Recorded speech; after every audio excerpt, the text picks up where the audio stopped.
राज्याच्या राजकारणात पुन्हा एकदा ठाकरे बंधू एकत्र येण्यावरनं जोरदार चर्चा रंगू लागलेली आहे। मात्र काही अटी शर्ती या उद्धव ठाकरेंकडून देण्यात आलेल्या आहेत आणि त्यावरच बोलण्यासाठी माझ्यासोबत या ठिकाणी विधान परिषदेचे आमदार आणि शिवसेनेचे नेते सचिन आहिर आहेत। आहिर साहेब, दोन्ही भाऊ एकत्र येत आहेत, मात्र अनेक जण मग ते सत्ताधारी असो किंवा मनसेकडनं असो नेते टीका टिप्पणी करतायत। काय आहे की खरं तर हा विषय या दोन भावांपुरताच मर्यादित राहिला असता आणि दोन राजकीय पक्षाचे प्रमुखांशीच मर्यादित राहिला असतं तर मला असं वाटतं ते बरं आहे आणि ते तसं राहायला पाहिजे या मताचा मी पण आहे। तुम्ही जर बघितलं असेल, जर सिक्वेन्स बघितलं असेल, भारतीय कामगार सेनेची सभा होती, कामगारांचा प्रश्न होता।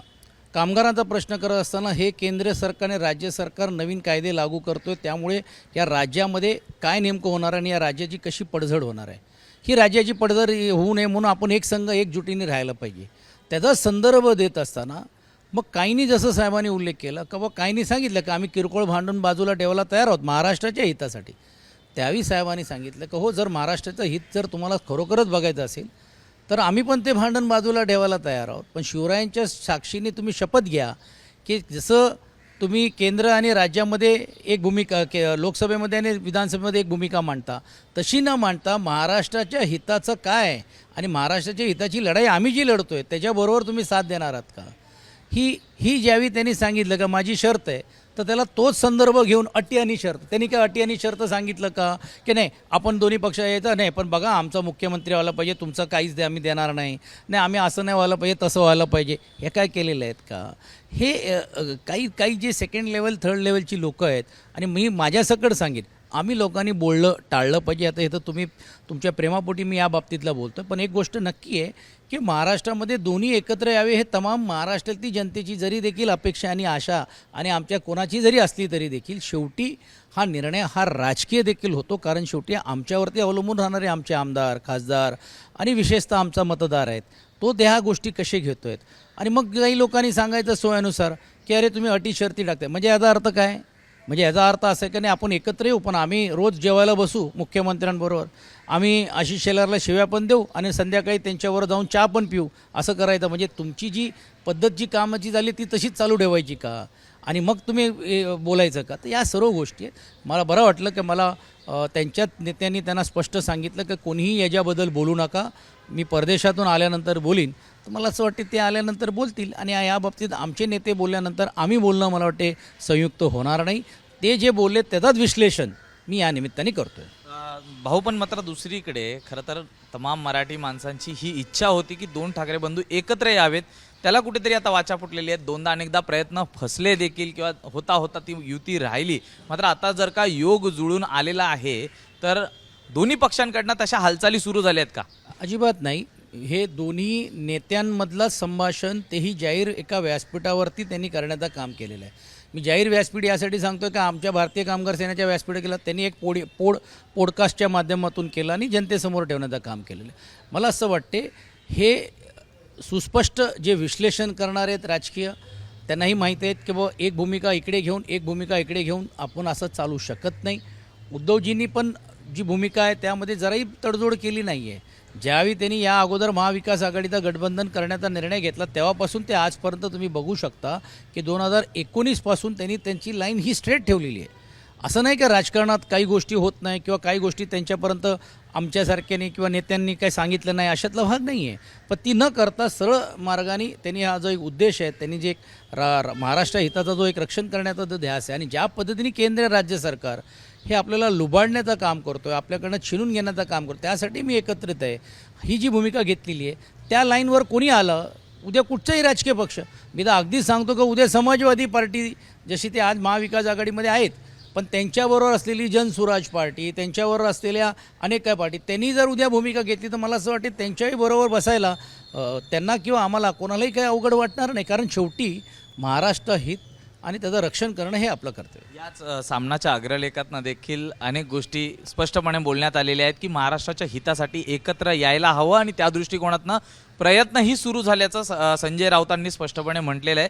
मात्र अनेक जे सत्ताधारी आहेत ते कुठेतरी यावरती टीका करताना पाहायला मिळत आहेत। आले तर मग काय, शून्य शून्य शेवटी शून्यच होतो, अशा स्तराच्या टीका होत आहेत. तर काल स्वतः गृहराज्यमंत्री योगेश कदम यांनी देखील म्हटलेलं आहे की वापरा आणि सोडा ही उद्धव ठाकरेंची भूमिका आहे. त्यामुळे त्यांनी एक सल्ला दिलेला आहे राज ठाकरेंना. त्यांना सल्ला देण्याचा अधिकार आहे, त्यांच्यावर जाऊन बसून चर्चा करण्याचा अधिकार आहे.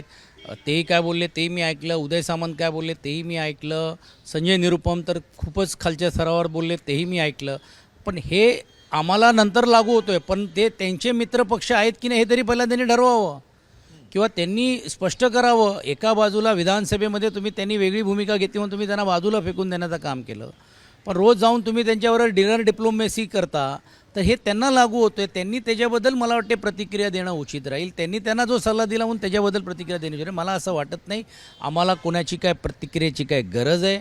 आम्ही आमचा जसं समर्थपणे आम्ही जसं चाललो आम्ही चालण्याचं काम केलेलं आहे. शेवटचे 1-2 प्रश्न आहेत.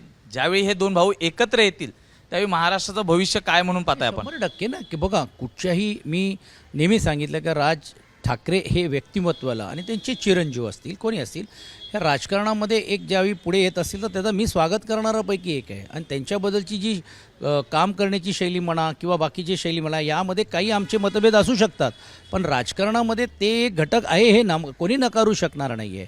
आणि दोघी एकत्र आले तर म्हणजे कायचे काय राज्यामध्ये होईल तर मी सांगायची गरज नाही, पूर्ण राज्य. परंतु हा शब्द यासाठी वापरतो की ही आपल्याला व्यक्ती म्हणून घेऊन बघून चालणार नाही. ही राजकीय एका व्यासपीठावरती ज्यावेळी भूमिका आपण मांडतो त्यावेळी त्या भूमिकेला सार्थ राहण्याच्या दृष्टिकोनातून काय करता येईल. कारण अनेक वेळा मी त्यांच्यावरती बोलत असताना सांगितलं की तो जो विश्वासार्थी त्यांनी लोकांमध्ये जो निर्माण ते करू शकले असते ते दुर्दैवाने लोकसभेमध्ये एक भूमिका, विधानसभेमध्ये एक भूमिका, महानगरपालिकेमध्ये एक भूमिका आणि वेळोवेळी भूमिका बदलल्यामुळे कदाचित तो त्यांचा परकट व्यक्तिमत्व मत किंवा त्याप्रमाणे असेल, पण ते राजकारणामध्ये असं चालत नाही.